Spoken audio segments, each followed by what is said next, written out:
Bismillahirrahmanirrahim. Assalamualaikum warahmatullahi wabarakatuh.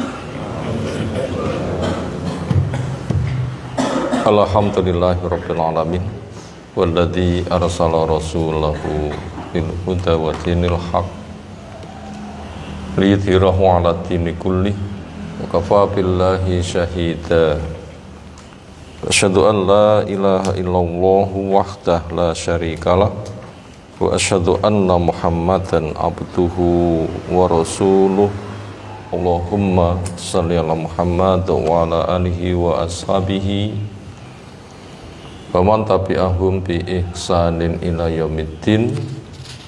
Ya ayyuhalladzina amanu taqullaha haqqa tuqatih wa la tamutunna illa wa antum muslimun wa ba'd. Fa inna asdaqal hadisi kitabullah wa khairal hadyi hadi Muhammadin sallallahu alaihi wasallam, syarrul umuri muhdatsatuha fa inna kulla muhdatsatin bid'ah wa kulla bid'atin dhalalah wa kulla dhalalatin finnar.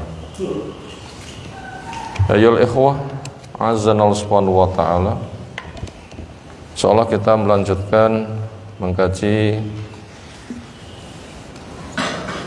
hadis di Jami' Sahih Bukhari oleh Al-Imam Abu Abdullah Muhammad Ibn Ismail Ibn Ibrahim Ibn Mughirah Ibn Bardisbah Al-Bukhari Al-Ju'fi rahimahullah ta'ala di jilid yang kedua, juz yang ketiga, masih keutamaan tentang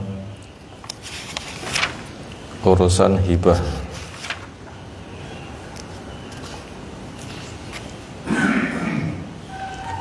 Dari bab kemarin insyaallah kita melanjutkan pembacaan hadis-hadisnya tentang hibahnya seorang perempuan yang dihibai bukan suaminya. Apa boleh istri menggunakan harta untuk hibah? Maka jawabnya lihat kepada sifatnya. Apabila mampu mengelola harta dengan baik, bisa mempertimbangkan semua sisi, tepat di dalam langkah dan penggunakannya tanpa merusak siapapun, diri, suami, anak, kerabat, dan tahu meletakkan maslahat ada di mana, sehingga tidak dikhawatirkan bahaya ketika dia mentasarufkan, mengoperasionalkan harta, maka boleh.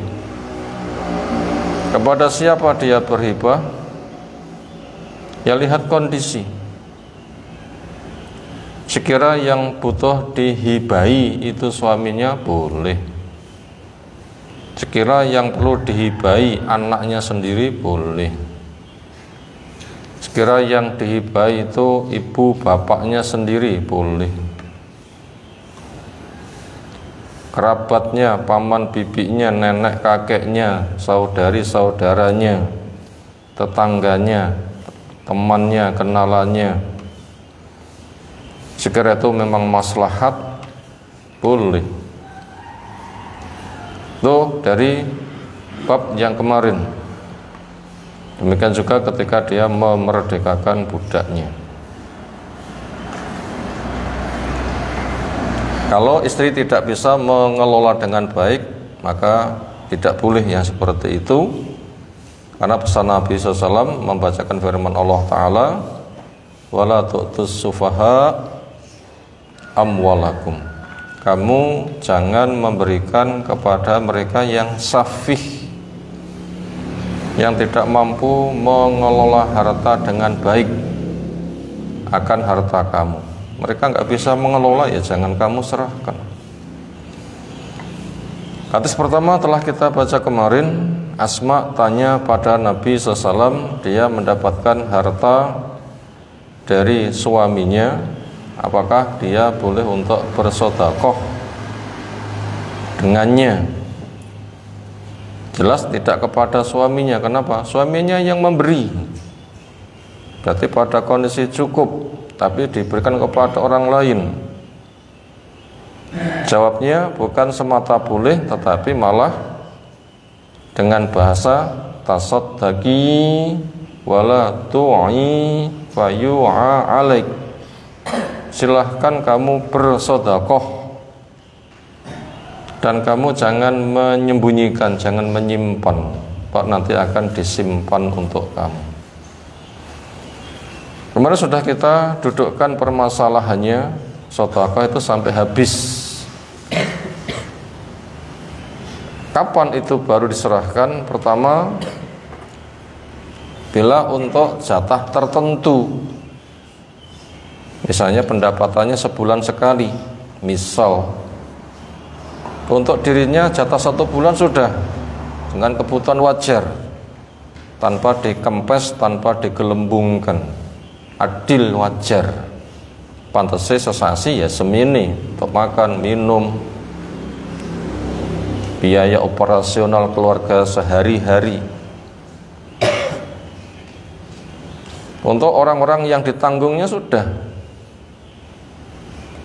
Ternyata masih ada sisa, itu untuk kepentingan sosial. Serahkan habis.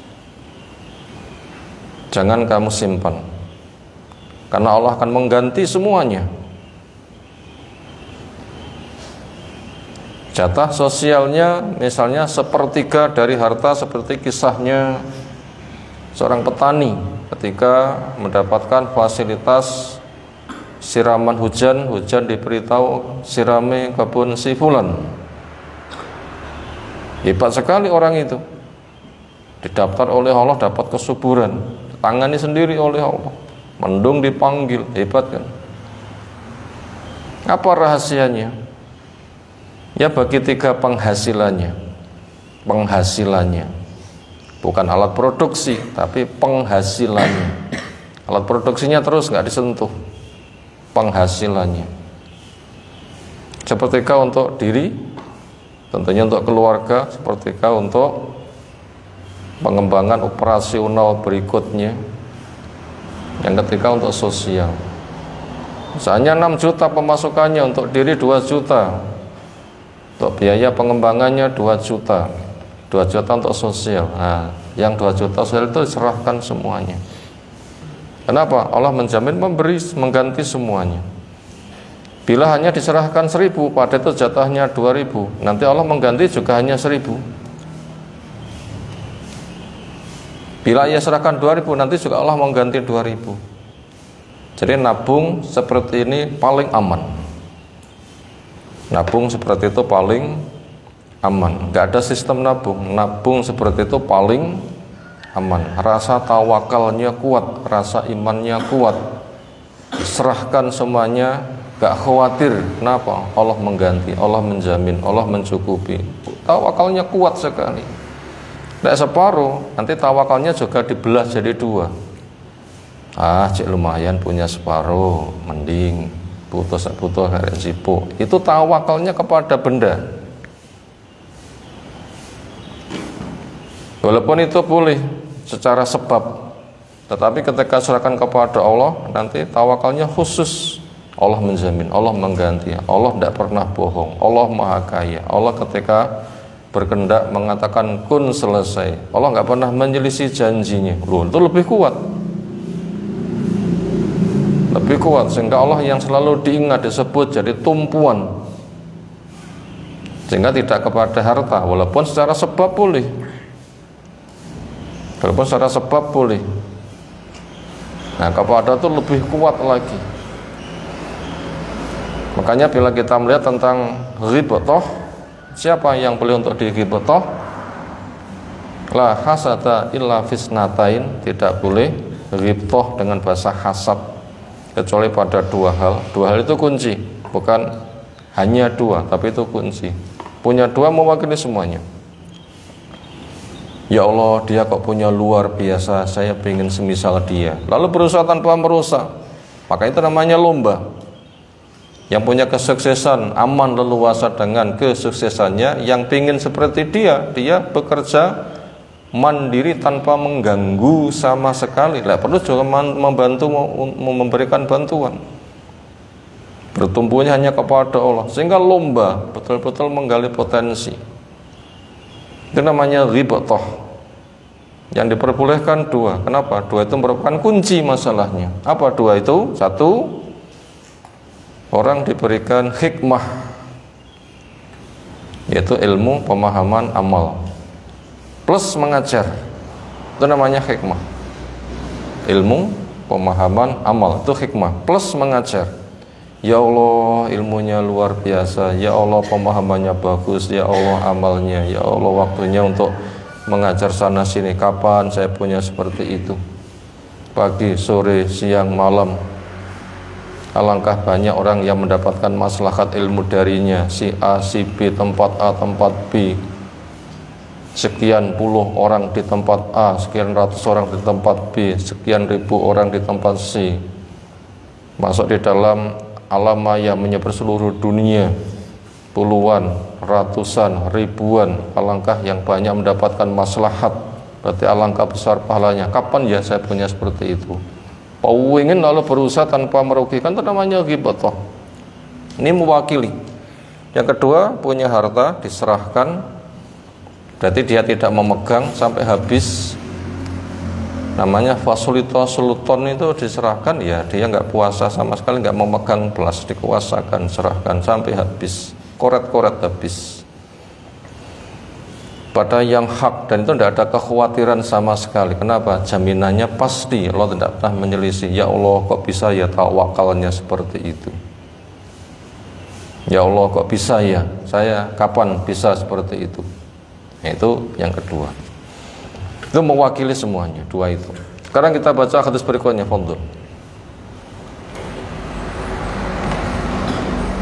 Imam Al-Bukhari rahimahullah taala haddatsana Ubaidullah bin Sa'id qala haddatsana Abdullah bin Numair qala haddatsana Hisham bin Urwah an Fatimah an Asma'a anna Rasulullah sallallahu alaihi wasallam qala anfiki fala tuhsi fayuhsiyallahu alaiki wala tu'i fayu'iyallahu alaiki. Hadis diceritakan dari Fatimah, dari Asma, bahwa Nabi SAW qala memberikan pesan, tentunya memberikan jawaban ketika bertanya. Saya mendapatkan nafkah dari suami, saya mau bersedekah. Karena dia cerdas di dalam mengelola harta, nggak ada yang dirugikan, menggunakan harta maslahat, bukan sebatas boleh, tapi dikatakan anfiki, ya silahkan kamu berinfak. Oh iya silahkan. Wala tuhsi, kamu nggak usah ngitung-ngitung. Aja kakian perhitungan, kekakian kekhawatiran. Data anu sanoe gak. Itu namanya kekhawatiran. Nggak usah kamu hitung-hitung, serahkan saja. Kamu memberikan total, Allah mengganti total. Jangan kamu hitung-hitung, fayuhsiyallahu, maka nanti Allah juga akan menghitung-hitung. Wala tu'i, kamu jangan menyimpan, fayu'iyallahu alaih, Allah nanti juga akan menyimpan. Kamu total, Allah mengganti total, kamu separuh-separuh, ya akan diganti separuh. Kamu ribet, ya Allah akan menghukum dengan yang semisal. Kamu awal, Allah mensikapi yang semisal. Kamu tulus, kamu plong, kamu betul-betul ridho, yakin, Allah pun juga akan mensikapi dengan sikap yang sama. Terus hadis berikutnya.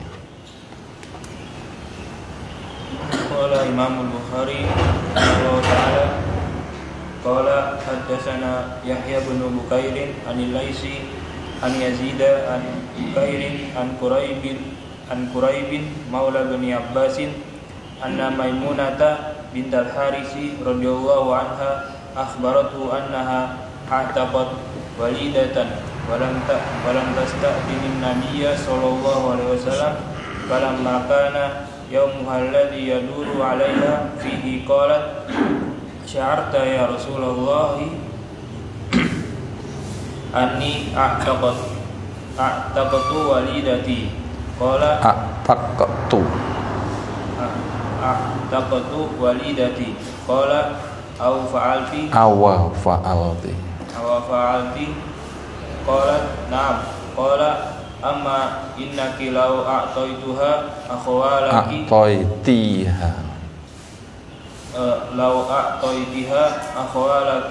kana a'dhama li ajriki. Hadis berikutnya diceritakan dari Ibnu Abbas. Quraib bekas budaknya Ibnu Abbas. Anna Maimunah binta Al-Haris, Maimunah salah satu istri Nabi SAW radhiyallahu anha, akhbarathu menceritakan kepada Quraib Maula Ibni Abbas, anna a'taqat walidatan, dia memerdekakan budaknya. Contoh ini. Walam tastadzin, dan dia tidak minta izin an-nabiyya pada Nabi SAW, pada suaminya. Ini menunjukkan boleh, karena cerdas mengelola harta. Kalau suami tidak tahu, nggak mengkhawatirkan dan nggak ada yang rugi, karena cerdas mengelola harta, menggunakannya tepat. Falama kana yaumuha, maka tatkala ada hari Nabi SAW kunjung di rumah istrinya Maimunah ini, allati yaduru alaiha, yang beliau bergilir padanya, fih, di harinya, qalat, istri berbincang dengan suami, asarta, apakah engkau tahu ya Rasulullah SAW, anni, bahwasanya a'taqtu walidati, saya memerdekakan budakku. Ternyata Nabi SAW dan gak melarang, jadi mengizinkan. Berarti boleh istri infak tanpa izin suami. Maimunah gak dilarang. Kenapa? Cerdas pengelolaan harta, tepat guna. Apabila kurang tepat cuma dibenahi gitu saja. Qala, tanggapan Nabi SAW, awa fa'alti, dan apakah kamu melakukan itu? Oh, kamu merdekakan? Ya. Qala na'am, ya. Qala, masukkan Nabi SAW, amma, ketahuilah, innaki, sesungguhnya kamu, lau a'taitiha, bila kau serahkan budakmu itu, akhwalaki, kepada kerabat ibumu, hol, kerabat ibumu, paman dari pihak ibumu, karena niscaya bila kamu serahkan ke sana itu a'dhama, lebih gede, li ajriki, untuk pahala kamu. Bukhara Bakar bin Mudhar dari Amr, dari Bukair, dari Quraib, sungguhnya Maimunah memerdekakan. Maka di sini Nabi tidak melarang, cuma memberikan masukan dari perkara yang dipertimbangkan penting, diberikan masukan lebih penting. Akhirnya dipaham, oh begitu, berarti ke depan nanti bila berbuat bisa seperti itu, berarti jelas boleh. Terus berikutnya, qala Imam Al-Bukhari rahimahullah ta'ala, haddatsana Hibban bin Musa qala akhbarana Abdullah qala akhbarana Yunus an Az-Zuhri an Urwata an Aisyah radhiyallahu anha qalat, kana Rasulullah sallallahu alaihi wasallam idza arada safaran aqra'a baina nisa'ihi fa ayyatuhunna kharaja sahmuha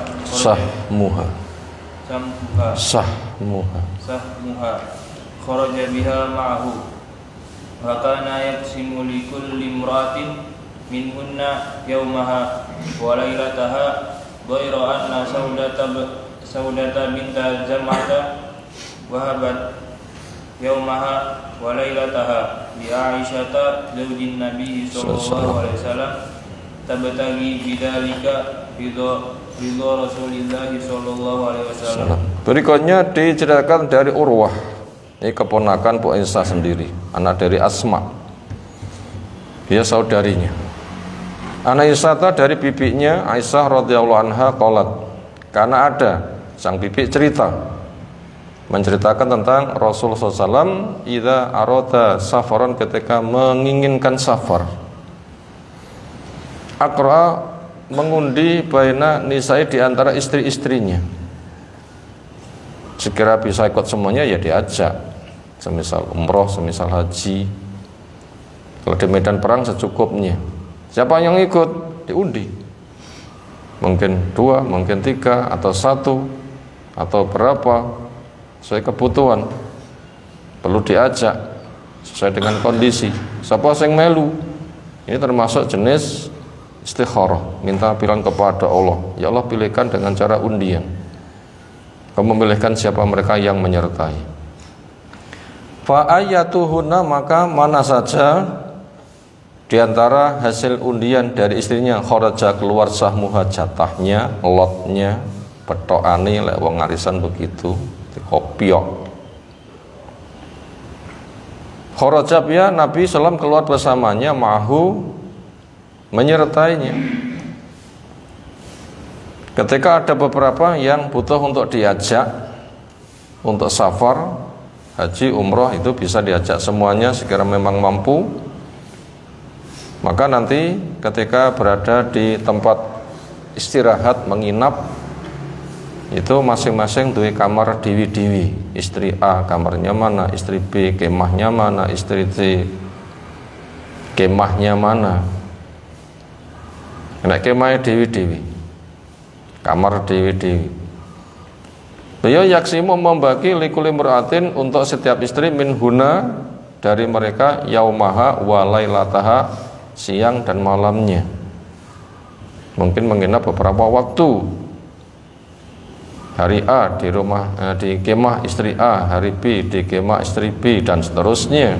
Tetap diadakan pembagian di kemah masing-masing. Ghaira anna Saudata, kecuali Saudah binta Zam'ah, wahaba, dia menghibahkan yaumaha, harinya, wa lailataha, dan malamnya, li Aisyah, zaujin Nabi, istri Nabi SAW. Bahasa gampangnya, sah hariku PN ya. Nanti ketika Nabi waktunya kunjung di rumah saya, nanti saya beritahu supaya kepada kamu saja ya. Jawabnya kira-kira gimana?